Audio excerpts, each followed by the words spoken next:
오늘 하나님께서 우리에게 주신 말씀은 민수기 8장 14절에서부터 39절까지의 말씀입니다.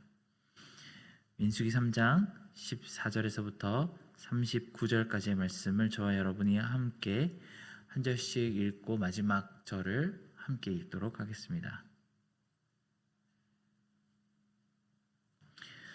여호와께서 시내 광야 모세에게 말씀하여 이르시되 레위 자손을 그들의 조상의 가문과 종족을 따라 계수하되 1개월 이상 된 남자를 다 계수하라.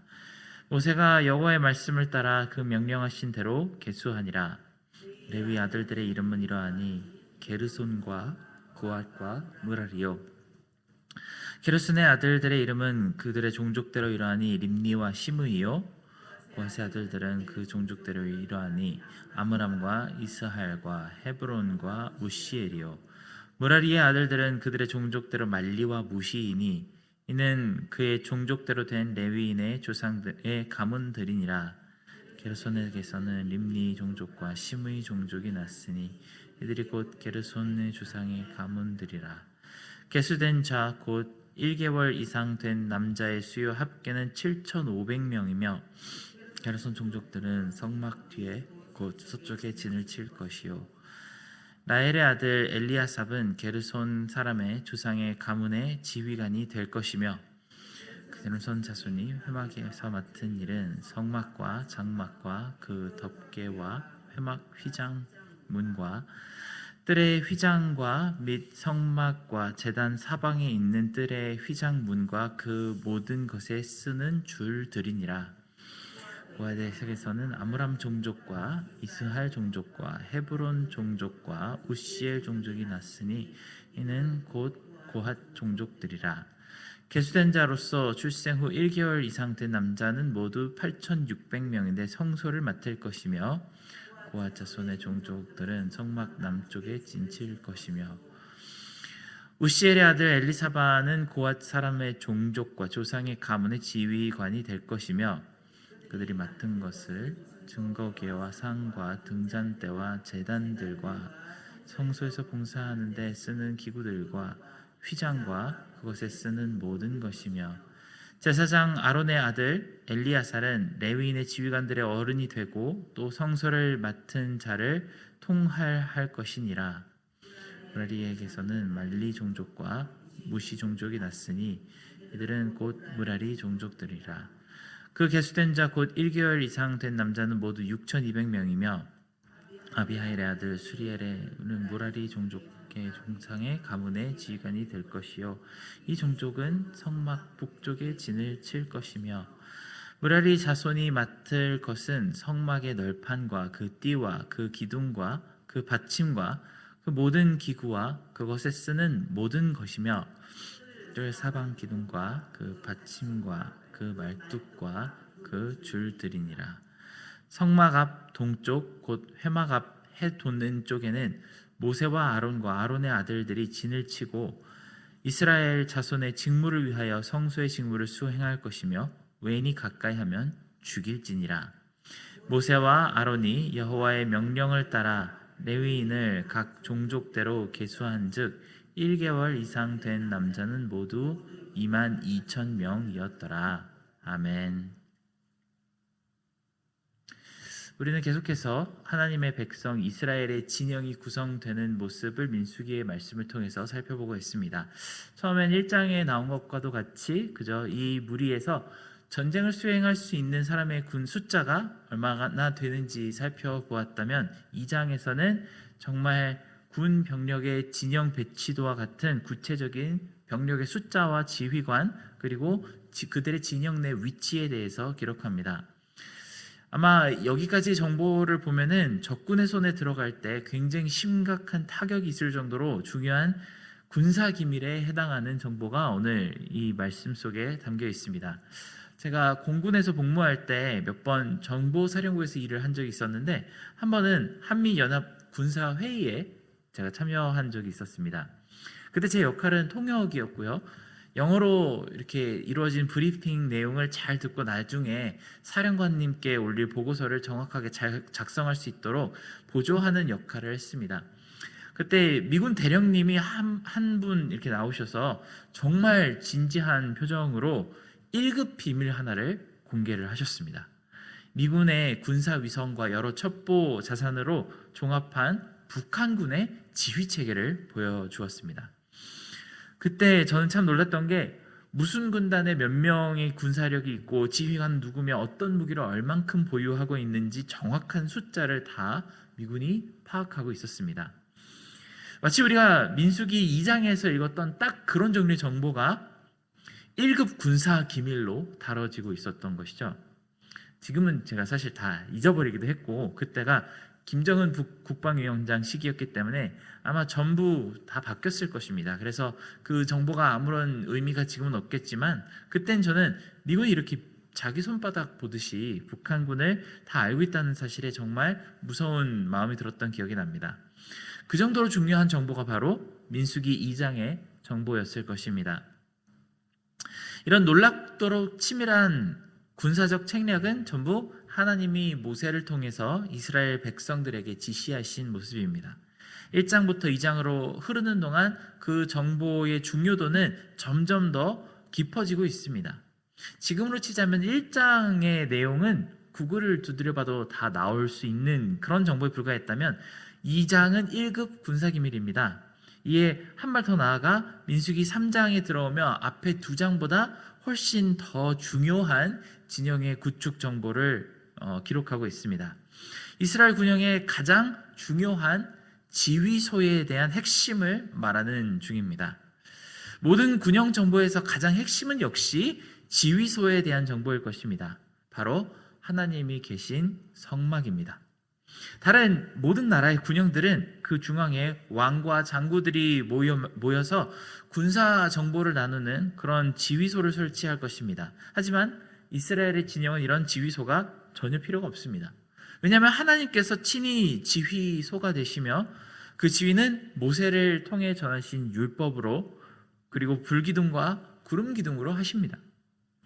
전략과 작전이 전혀 필요하지가 않습니다. 그죠? 하나님께서 명령하신 대로 그대로 복종하면 그것을 수행하면 무조건 전쟁은 이길 수밖에 없습니다. 우리는 여호수아에서 보는 것처럼 칼 한 번 뽑지 않고 나팔만 불어도 그 전쟁은 이길 수 있습니다. 그러니 이 진영 전체에서 가장 중요한 곳이 있다면 바로 정중앙에 있는 하나님의 성소입니다. 그렇다 보니 이 성막을 관리하는 사람들은 이 진영 전체에서 가장 중요한 일을 맡았다고 해도 과언이 아닐 것입니다. 이 백성에게 가장 큰 힘은 바로 여호와 하나님에게 있고 약속의 땅을 얻을 수 있는 유일한 방법도 바로 여호와 하나님에게 있기 때문입니다. 오늘 말씀에 보면 이 성막을 섬기는 사람들의 배치도도 2장에 나왔던 군영 배치와 거의 비슷합니다. 성막을 중심으로 사방을 둘러싸듯이 동서남북으로 진영을 꾸리도록 합니다. 여기서 한 가지 눈여겨볼 것은 2장의 전체 진영에서도 동쪽이 진영의 머리 역할을 하고 오늘 말씀 중에도 모세와 제사장 아론의 진영은 동쪽을 맡고 있습니다. 그럴 수밖에 없는 것이 지도를 보아도 그들이 나온 이집트는 서쪽에 있고 앞으로 가야 할 가나안 땅은 북동쪽에 위치해 있기 때문입니다. 그래서인지 이 진영의 머리 부분인 동쪽 진영은 리더십 그룹이 항상 맡았습니다. 전체 진영의 머리는 유다 지파가 맡았습니다. 그리고 우리는 왜 하필이면 12지파 중에 유다가 머리를 맡아야 하는지 그 이유를 어렵지 않게 유추할 수 있습니다. 하나님께서 세우실 영원한 왕가가 바로 유다 지파이기 때문입니다. 그리고 그 심장부인 성막에서도 리더 그룹이 바로 고핫 자손 중에 특별히 모세와 아론이 그 헤드를 맡았습니다.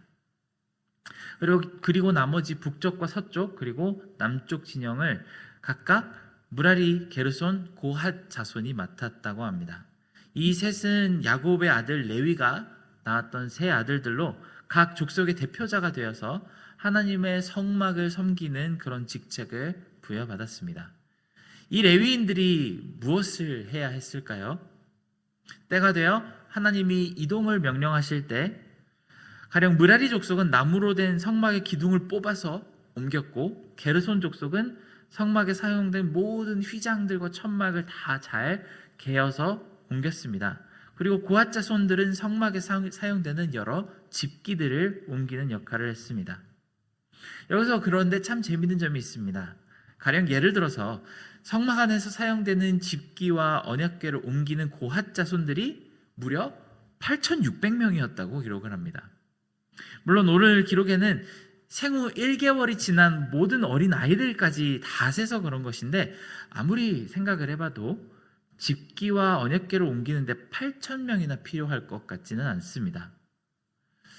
그렇게 전부 세어서 레위 지파에서 속해 성막을 유지하고 보수하고 관리하는 임무를 부여받은 사람이 무려 총 22,000명이나 됩니다. 물론 성막이 보통 천막이 아니긴 했습니다. 굉장히 치밀한 설계와 놀라운 정교함으로 만들어진 복잡한 구조물이었습니다. 넓이가 45m에 폭이 23m 정도 되는 이 커다란 이동식 텐트였는데, 아무리 그래도 이것을 설치하거나 해제해서 이동하는데 22,000명이나 되는 사람이 필요할 것 같지는 않습니다. 아무리 많이 필요해도 고작 몇백 명이면 충분할 텐데, 그럼 나머지 한 21,000명 정도는 군사력으로 써도 되지 않을까요? 우리가 지난번에 읽었던 말씀 중에 군사의 숫자가 60만 명인데 남는 인력 2만 명 정도는 전투에 활용하는 게 훨씬 이스라엘 진영이 유리하지 않았을까요? 그런데 하나님은 그런 말씀이 없이 이 족속은 다 내 것이다 라고 말씀하시며 하나님의 전을 섬기는데 22,000명 모두를 다 구별하십니다. 그리고 우리가 1, 2장에서 다른 지파의 족속들을 계수할 때는 전혀 다른 모습, 한 가지 특징을 오늘 말씀 속에서 살펴볼 수 있습니다. 1장에는 사람들의 숫자를 셀 때 20세 이상으로 싸움에 나갈 만한 자를 그 명수대로 다 계수한다라는 조건이 붙어 있습니다. 그런데 3장에서 레위 지파 사람들을 계수할 때는 완전히 다른 조건이 명시되어 있죠. 15절에 예를 들어서 명시되어 있는데요. 레위 자손을 그들의 조상 가문과 종족을 따라 계수하되 1개월 이상 된 남자들을 다 계수하라라고 하십니다. 이 차이가 무엇일까요? 쉽게 생각해보면 1, 2장에는 군인으로 나가서 전쟁에서 싸울 사람들만 세웠습니다. 하지만 3장은 하나님의 성막에서 섬길 사람들을 센 것이죠. 요즘식으로 표현하자면 임시직 군인들과 종신직 제사장들을 뽑은 그 차이로 보아도 좋을 것 같습니다. 가나안 정복 전쟁이 얼마나 길어질지는 모르겠지만 그 족속의 모든 사람들이 다 싸울 필요는 없었습니다. 하지만 레위 지파는 거의 태어나서 무슨 문제로 영아사하지만 않는다면 태어난 지 한 달이 된 그 시점부터 하나님의 성막을 섬길 사람으로 구별되었습니다. 이것은 대대손손 앞으로 이어질 일이었고, 먼 미래에 완전한 성전이 되시는 예수 그리스도께서 오시기 전까지 전달될 그런 일이었습니다. 가령 고핫 자손에게서 태어난 1살짜리 어린아이가 있다면 이 아이에게 너는 커서 나중에 뭐 될래? 라고 장래 희망을 물어볼 필요가 없었습니다. 그 아이는 말귀를 알아듣기 시작하고 숟가락이라도 하나 옮길 힘이 생기는 그때부터 하나님이 계신 성막에서 쓰이는 집기를 다루는 방법을 배워야만 했습니다. 반면에 무라리 족속에서 태어난 아기는 이런 걸 배울 이유가 없습니다.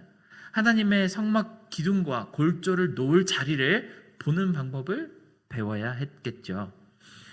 그리고 성경과 여러 유대 정통의 기록에 따르면 수백 년 후의 유대 왕조 시대까지 이런 일들은 대대손손 계속 이어져서 실행되었다고 합니다. 여러분은 이렇게 태어날 때부터 하나님께서 우리에게 맡기시는 일이 있다는 그 삶에 대해 어떻게 생각하십니까? 그 아이가 무라리 자손과 고핫 자손의 한 어린 아이가 하고 싶은 다른 일이 있을 수 있지 않을까요? 그래서 하나님께서 다른 옵션을 주지 않으시고 이 일을 하시라고 하신 그 말씀이 억울하고 불공평할 것 같다고 생각하시나요? 아니면 그 나름대로 굉장히 영광스럽고 복되다고 생각을 하십니까? 그 아이가 가진 특별한 재능과 적성과 상관없이 그런 집안의 하나님이 선택하신 그 집안에 태어났다는 그 이유 하나만으로 하나님의 성전을 섬기는 특정한 일을 배우고 평생 헌신해야 한다는 그 사실이 혹시 답답하게 느껴지시나요? 사실 곰곰이 생각해 보면 우리가 원하든 원하지 않든 우리는 하나님이 바라시는 그 자리, 맡기시는 그 일을 향해 가는 중입니다. 성경의 수많은 선지자들도 그런 삶을 살았습니다. 얼마 전에 한 청년이 성경을 읽다가 굉장히 큰 충격을 받았다고 나누는 적이 있습니다. 하나님께서 호세아에게 고멜이라는 창녀랑 결혼하기를 바라셨다는 말을 읽고는 그렇게 큰 충격을 받았다고 합니다. 어떻게 한 사람의 인생을 그렇게 폭삭 망하는 길을 가게 하셨는지, 그리고 그 명령을 수행하는 선지자는 도대체 무슨 생각으로 그 말씀을 따랐는지 참 이해하기가 어렵다고 합니다. 그 의문에는 100번 공감이 가기는 하는데, 어찌 보면 구약에 나온 선지자들의 모든 삶이 다 그랬고, 진짜 깊은 믿음을 가진 사람들의 삶이 다 자신의 의도가 아닌 하나님의 의도에 맡기는 삶을 살아갔던 것을 볼 수 있습니다. 에베소서에 보면은 심지어 태초 전부터 하나님께서 우리의 모든 삶을 다 구별하여 택정하셨다고 합니다. 그리고 하나님의 뜻에 맡기는 이 삶에는 그 어떤 것도 후회할 것이 없다고 확신 있게 우리에게 가르칩니다. 오늘 하루 우리는 우리 마음대로 살고자 하는 수많은 욕구에 부딪힐 것이 분명합니다. 하지만 하나님이 내 백성, 나의 것이라고 하신 우리에게는 하나님이 맡기시는 뚜렷한 목적성이 존재합니다. 그저 내 적성과 흥미에 맞는 일이 아니라 하나님께서 우리가 태어나기 전부터 예비하신 것 같은 그런 일로 이끄시는 힘이 있습니다. 우리 삶 속에서 하나님을 예배하고 하나님의 공의를 실천하고 살며 주변 사람들에게 하나님의 사랑을 경험할 수 있도록 하는 그런 명확한 목적성이 분명히 존재합니다. 내 마음대로 오늘 하루의 인생을 사는 것이 아니라 하나님께서 나에게 맡겨주신 그 일을 하며 얻을 수 있는 깊은 행복과 만족이 무엇인지를 오늘 하루 체험하는 그런 시간이 되시기를 기원합니다. 하나님이 주신 것에 우리는 절대로 후회할 것이 없을 것입니다. 함께 기도하겠습니다. 사랑하는 하나님 아버지, 우리 오늘 말씀에서 보았던 것처럼 너는 내 것이라 라고 부르신 그 백성이 레위 지파의 사람들 뿐만이 아니라 예수 그리스도의 보혈을 공로로 힘입어 구원받은 모든 우리 성도들에게 주시는 말씀인 줄로 믿습니다. 우리가 오늘 하루를 살아갈 때에 내가 원하는 것, 내 흥미가 돋고 내 적성에 맞는 일들보다 하나님께서 태초 전부터 우리를 목표로 삼아 하게 하신 그 일이 무엇인지를 잘 기억하게 하시고 우리가 그것을 정말 순종함으로 이룰 수 있도록 도와주시옵소서. 모든 은혜 감사드리며 예수님의 이름으로 기도드렸습니다. 아멘.